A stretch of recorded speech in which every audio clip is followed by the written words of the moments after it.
I'm Alyana Gomez. And I'm Alicia Vitarelli. Tonight on FYI Philly.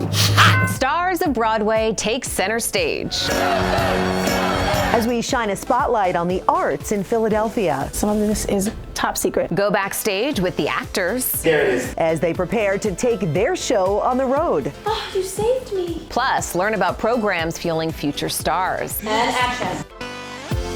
Hey everyone, and welcome to FYI Philly. We are inside the beautiful Academy of Music. We tried to get up on the stage, maybe next time. I know, but this is the best seat in the house at one of the historic venues for the arts here in Philadelphia. Ensemble Arts Philly is the organization that harnesses the power of the arts in our city with incredible venues just like this. And of course, the Kimmel Center for the Performing Arts. Among others, and we are going to preview all they have to offer over the next 30 minutes. Starting with an incredible slate of Broadway shows being brought to Philadelphia.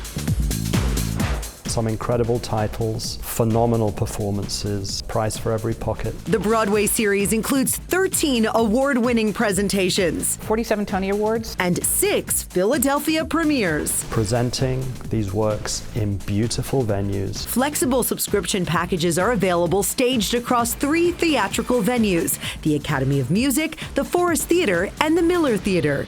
The $10 founding father. Mega hit Hamilton returns, taking over the Academy of Music for 32 shows. This is the third time Hamilton will be in Philadelphia. By being the self-starter. We're one of the few cities where you can see Hamilton in the city where he actually lived. Abington native Jared Spector currently plays King George III on Broadway. Every part of it is a 10 out of 10. The Lin-Manuel Miranda creation tells the story of Alexander Hamilton through hip-hop. It's an innovative, groundbreaking concept. The characters transform the face of history. These are extraordinarily flawed men, but I love the idea that we can see them with fresh eyes. The level of nuance, it's so smart. Yeah! A Beautiful Noise is making its Philadelphia debut. Sharing the story of Rock and Roll Hall of Famer Neil Diamond. A fun journey to go on to discover the world of Neil Diamond and what he did for American music. Young Neil Diamond is played by American Idol alum Nick Fradiani. My dad was a huge Neil fan. He brought me to my first ever concert at 4 years old was to see Neil Diamond, so it's been a complete full circle, insane moment. 2 Neils tell the story, a younger version and a more current likeness. He's never talked about his life. He's a very private person. There's no book, there's no movie. This is the way he wanted to tell his story. And audiences have responded. The sing-along, it's pretty wild sometimes. This show is gonna crush on the road. I said you wanna be starting something. Another music icon takes center stage at the Academy of Music. MJ the Musical tells the story of Michael Jackson. It's an honest retelling of Michael's story. The show visits the King of Pop as he prepares for his 1992 world tour, Dangerous. There's a TV interviewer who takes Michael through history of his life leading up to that point. You can't win. Capturing the essence of Michael Jackson on stage is carefully choreographed. Put a little spice on it. It's basically its own version of a style of dance. Yeah, there it is. It's paramount. The movement quality of the person playing Michael Jackson brings you back to when you first saw him move. As Michael Jackson's rise from childhood star to global icon takes the stage. We start to see Michael Jackson's effect on the world around him and him discovering his own power beyond just music and writing and dancing. And Juliet flips the script on a classic. What if Juliet didn't kill herself after Romeo dies, and the adventure that she goes on? It's a musical featuring a hit list of pop anthems from Swedish producer Max Martin. He's an incredible superstar in the music world. He's written hits for everyone from John Bon Jovi and Celine Dion to Britney Spears and the Backstreet Boys.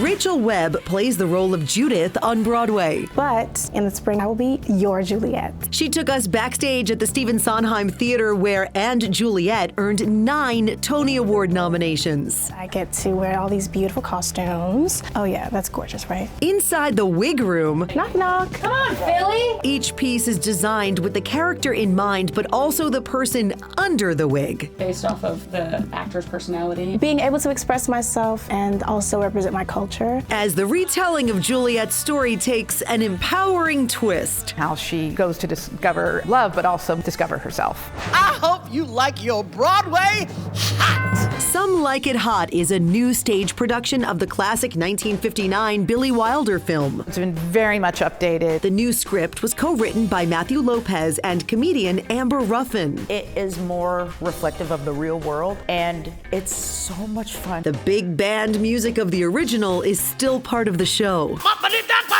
As hijinks ensue when two men go on the run after witnessing a mob hit in 1930s Chicago. We can't stay here. Really fun romp. They decide to join a all-women's band. Very physical dance, a lot of great tap dancing. The show earned 13 Tony nominations during its Broadway debut in 2022. Going to see a Broadway show invites people to the possibility that they can be anything they want. I literally write jokes for a living. Amber Ruffin was also part of the team that updated The Wiz. We were told to shoot for the moon, and we did. The Wiz is a retelling of The Wizard of Oz from a different perspective. Come on, Dorothy! A black version of The Wizard of Oz. South Jersey native Nadja Hayes is part of the ensemble on Broadway. The Wiz was my Broadway debut. The iconic stage production influenced a generation of young people. The Wiz did so much for me. It was really inspiring to watch Black people have so much fun on stage. The music is a collection of memorable tunes. And the set design is massive, energized with dancing. Hip hop, some African dancing, a lot of jazz. As Dorothy, Tin Man, Scarecrow, and the Lion make their way to see the Wizard. You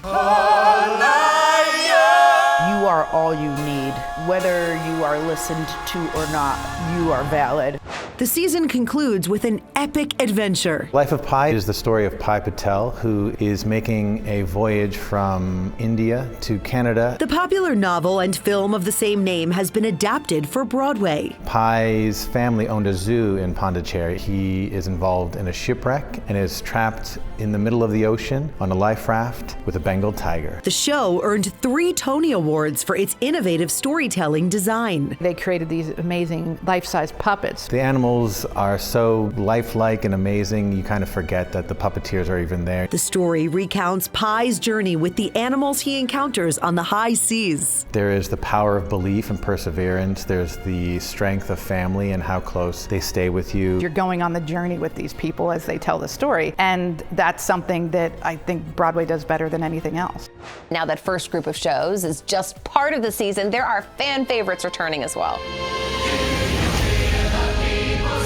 8-time Tony Award winner Les Miserables kicks off the season. If you want a theatrical event that matters, or that you can say, oh, this is what a Broadway show is, Les Mis is the one you have to see. This flagship production has graced stages worldwide for nearly 40 years. This is the Les Mis with the big stamp on it that says authentic. The scale of everything is massive, from themes and score to the tech and sets. We fill the stage. We fill the sides of the stage to try to make it feel that you are a part of the event. Set in 1800s France, the story follows an escaped convict's struggle for redemption. We follow Jean Valjean's story for years and years and years. It goes over a few decades, but always in hot pursuit is his parole officer, Javert. Along the way, memorable people and momentous events lead to a fierce final confrontation. It's just this epic tale. So many different characters going, and these incredible songs. There's just so much going on with it. Come From Away is based on true events after 9/11, when planes flying across the Atlantic had to divert to Canada. A town of a few hundred people went to a town of almost 10,000 people, literally overnight. The residents of Gander, a small town in Newfoundland, welcomed the stranded passengers. About 12 actors playing all these different characters. It fills the Academy so well. A reminder that we are all part of one global family. Everyone's favorite scheming meanie hits town Thanksgiving weekend with How the Grinch Stole Christmas.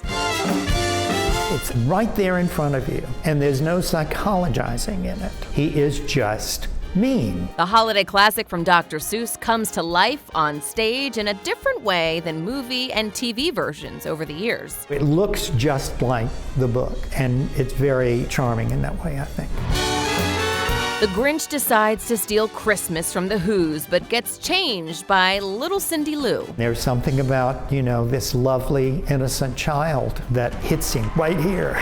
In the 30th anniversary tour of Riverdance, some troupe members weren't even born when the show originated. This generation of Riverdance have grew up wanting to be an Irish dancer because of the show. When I first saw Riverdance, it was on TV, and it just blew me away, and there was that instant obsession. Audiences wow at the sheer physical talent. It's very intricate, complicated footwork. And are in awe when the full group spans the stage. We can have between 25 and 30 dancers on stage at once. Imagine the Rockettes, but doing Irish dancing. The performance shares an amazing story about culture told through dance. We show the story of the Irish people immigrating to America. They meet all these new cultures, and then a new generation return home to Ireland to show what they have learned. In the show Stomp, everyday items are used to create explosive rhythms and beats. As soon as you enter the theater, you see this massive wall of what looks like junk, but it's instruments that have yet to be discovered. Brooms, garbage cans, even lighters are inventively used by the 8-member troupe. Using improv and music as the language that we speak. A great show for the whole family to share over the holidays. That nice time between Christmas and New Year's where usually people are looking for a show. Celebrating a milestone to boot. This next tour is actually extra special for us because it's the 30th anniversary tour.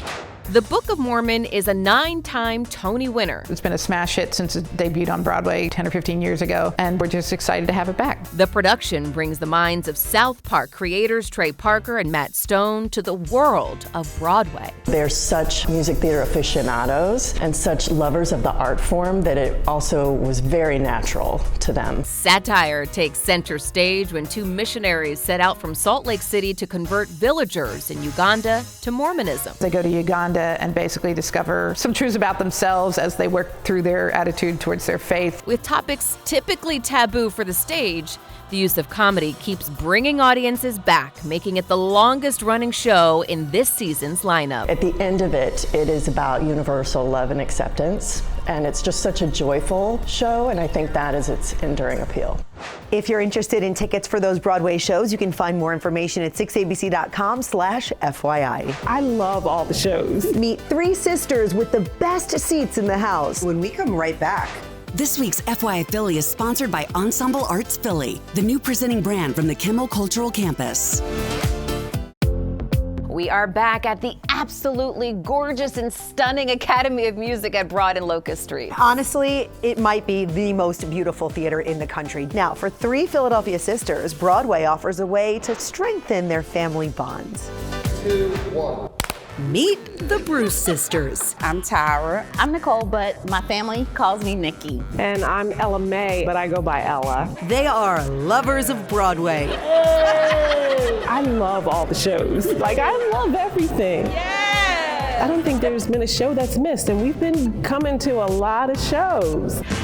You're transported to another world. It's just so special. The sisterly tradition started in 2006 with Tara and Ella. Our first show that we saw was Wicked. We were like, we don't have to go to New York. The next season, we subscribed. We're like, we can get our tickets. It's less expensive. You have it all planned in advance, and then you just go. And they make a night of it. We were trying to make time as siblings to be intentional and do something that we enjoyed and time together. It was perfect. It's such an excuse for you to get out of the house, and it's like your assignment to be social. And the team at Ensemble Arts Philly is laser focused on making every step of the show-going process stress-free. With more people working at home, we have to make that experience worth getting off the couch. There's great discounts in regards to parking, especially after 5. There are about 15,000 parking spots within blocks of our venues. There's valet along the Avenue of the Arts. There are bike racks that are here, Uber. As you're buying tickets, you can make your dinner reservations as well. We love when we come to certain shows and they have featured cocktails that are big. We are all about a theme. We love themes. While the Kimmel Center doesn't host any Broadway shows, the the building is home to all kinds of special experiences. I tell someone what I do and they want to tell me about how they got married here or they graduated here. We've been home for blood donations. We're also a voting location. In September, we have our Fall Arts Fest, where we welcome thousands of people for a day of free performances. Oh, it's my favorite job. Danny Allen leads the effort to provide free education programs to 35,000 students a year. Good morning. While everyone is championing STEM, we like to say it is STEAM because the arts are essential to that. I would say the Kimmel Center had a big part in me getting on Broadway. South Jersey native Nadja Hayes just made her Broadway debut as a dancer in The Wiz. I was a dancer from when I was born. But she says it was the after-school theater program at the Kimmel Center where she got her first lessons in singing and acting. Oh, you saved me. Our education programs are designed to be a pipeline to professional careers in the arts. And it was also for free, so we didn't have to pay for it. Nadja isn't the only success story. We have Shafiq Hicks, who did the national tour of Rent. In the world of jazz, we have people like Emmanuel Wilkins and Anwar Marshall. Is this your first time at the Kimmel Center? Art can touch anyone. We just have to expose people. We do dozens of free performances across our venues. But we also give away tickets to teachers and students in the school district of Philadelphia. This is about building a better society. It is a way for people to find escape and relief from their everyday lives. It allows us to, no matter what our background is, to come together. Absolutely. Thank you so much. The Bruce sisters are looking forward to the upcoming Broadway season. We're locked in. Hello. After 17 years of loyal subscribing, they've worked their way up to some of the best seats in the house. We're in the front row. And the funny thing, when we saw Ain't Too Proud, they were so close we could even smell their cologne. And they smelled good. I love them. The Bruce sisters say they've created a community in those front row seats, surrounded by other subscribers that they see at every show. When we come back, the orchestra's upcoming season with epic performances, a newly named hall, and a new partnership.